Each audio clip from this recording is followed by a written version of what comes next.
What's up mga kababayan? News that matters here. Dito sa video natin ngayon ay ating panoorin na pakinggan itong mga nagbabagang balita. Mukhang pumapabor ang panahon dito kina VP Sara at Tatay Digong. Paano ba naman kasi wala nang lusot itong sinatambalos, Kimbo, Zaldico, Bongit at mga iba pang kasapakat nila sa issue ng blankong report ng BICAM na ngayon ay pinasasagot ang mga ito sa alegasyon ng pag-falsify ng dokumento na nakitaan nga talaga ng korupsyon, no? Itong 2025 national budget. Nadaan-daang bilyon ang nakasalalay dito. Grabing balita yan. Pero bago ang lahat mga kababayan, huwag niyo po sana kalimutang mag-like at subscribe para updated ka sa mga vlogs ko araw-araw. At yun na nga no mga kababayan, dagdag pang balita na itong si Bongit napaparanig na no sapagkat inuulan nga ng pambabash sa social media kasunod ng kanyang ginawang negative campaigning dito sa kalabang kampo ng mga Duterte. Kung kaya naman hindi ko na patatagalin pa, ito na ang buong video.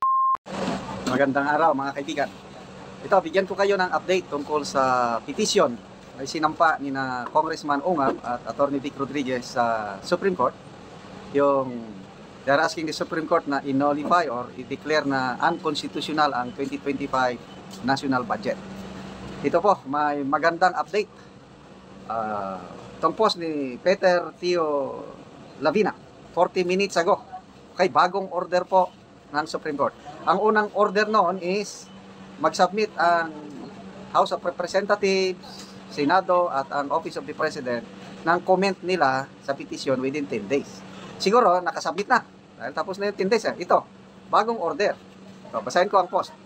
Supreme Court orders HOR, Senate, Palace to submit by February 24.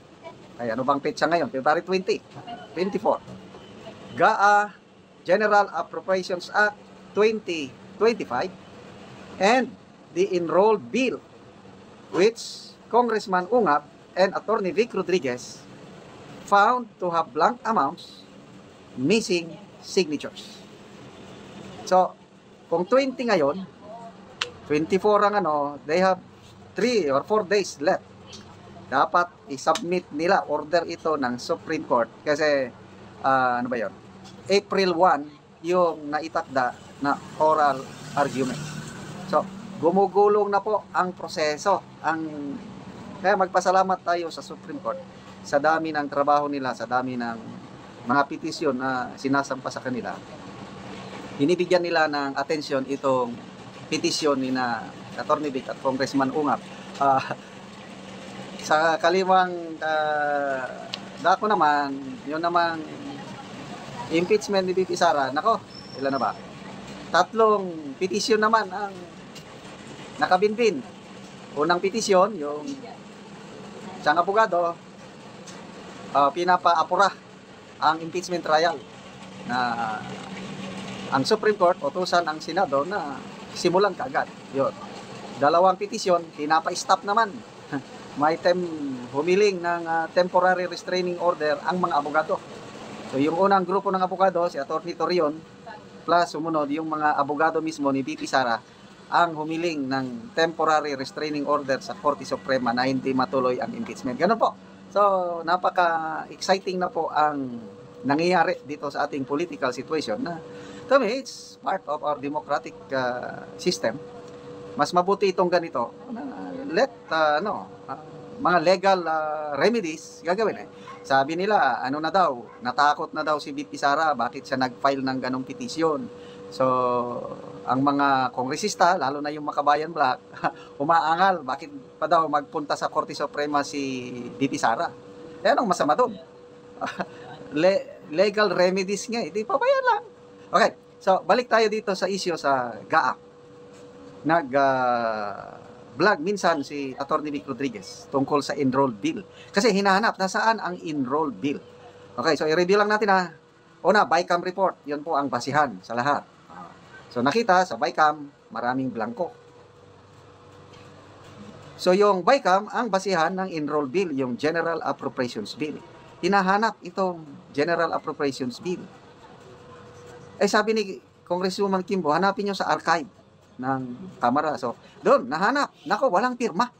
Walang pirma ang Senate President, walang pirma ang Speaker of the House, walang perma ang House Secretary General ng dalawang chamber. Yun ang na-discoveryhan ni na Atty. Vic.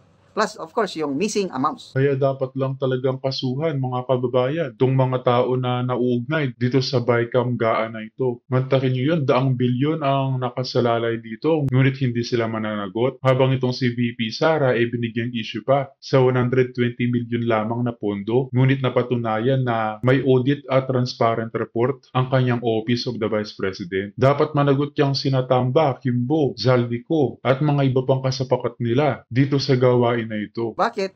Blanco sa BICAM report na ito, established fact na ito. Ang dami ng mga kongresista na nagpatotoo na blanco nga.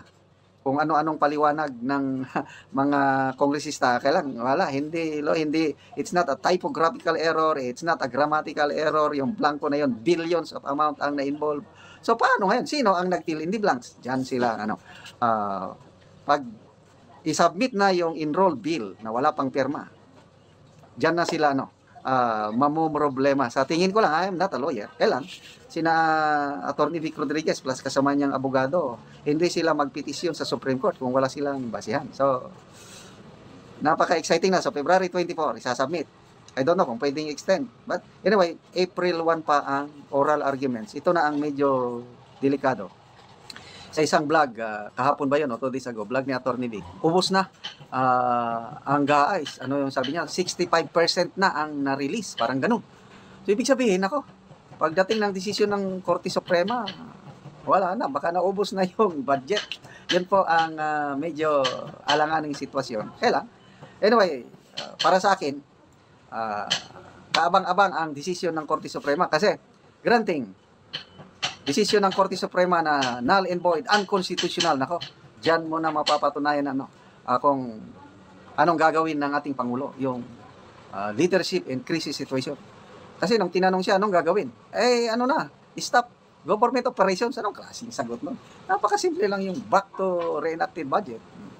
Anyway, pasalamat tayo kina Atty. Vic, Congressman Ocab at mga kasama niya. Itong pinaka-latest na pahayag ng Pangulong Marcos Jr. tungkol sa labanan sa eleksyon, sa politika. Okay, so ito, post ng ArcLight, posted 1 hour ago. Ito yung sabi ng Pangulo.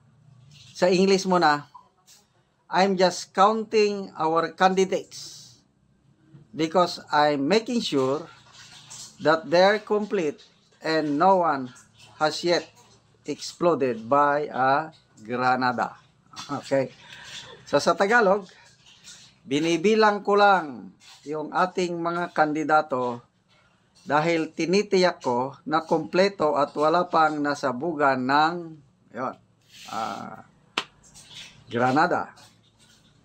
So, bakit kaya niya nasabi nito? Ito, hindi ko narinig yung buong speech niya.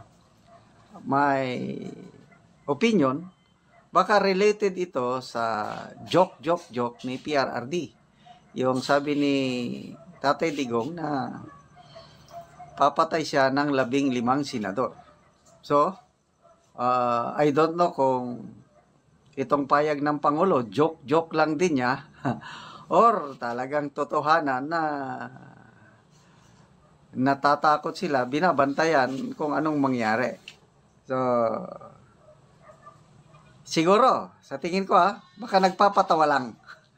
Gusto niyang tapatan ang style ng Pangulong Rodrigo Roa Duterte. Maalala ko yung sa Davao na rally ba yun? Yung sinubukan niyang magpatawa ng belated Happy Valentine's. Yung mga tao naman nag-respond. Okay. Kaya lang, yung sumunod niyang joke, yung no girlfriend o no boyfriend since birth, nako, walang tumawa. Ano pa yon? Yung the one that got away. Sinubukan niya talagang mag-joke, magpatawa. Kaya lang, nakakaawang Pangulo. Wala ang tao, nakatulala lang. Wala man lang reaksyon. Hindi niya matulad yung style ni PRRD na normal lang. Pag nagsasalita si PRRD, parang wala, mamaya tumawa tatawa na ng audience. May pinaka-latest akong napanood na reels, kwento ni Tatay Digong, nung presidente pa siya, may lumapit daw na babae sa kanya, nagreklamo dahil yung pulis, iniwanan na siya.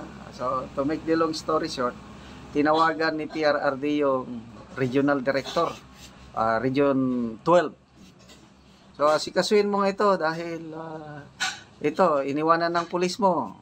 So, sige sir, papunta sa akin yung complainant. Ayan. So, pumunta yung babae. Tinulungan ni PRRD. After a few months, sabi ni PRRD, namasyal daw siya sa mall. Tapos, may sumigaw, Mayo! Boses pa lang ni PRRD, natawa na ako. Ginaya niya yung boses. Sumigaw daw, may babae, Mayor! Sabi niya kay Bongo, sino yan? Sabi daw ni Senator, o hindi pa Senator man kasi mayor pa lang si Tatay Digong nun. Yan yung babaeng natulungan mo. Yung nagreklamo na iniwan ng pulis. Yan. So, naalala niya.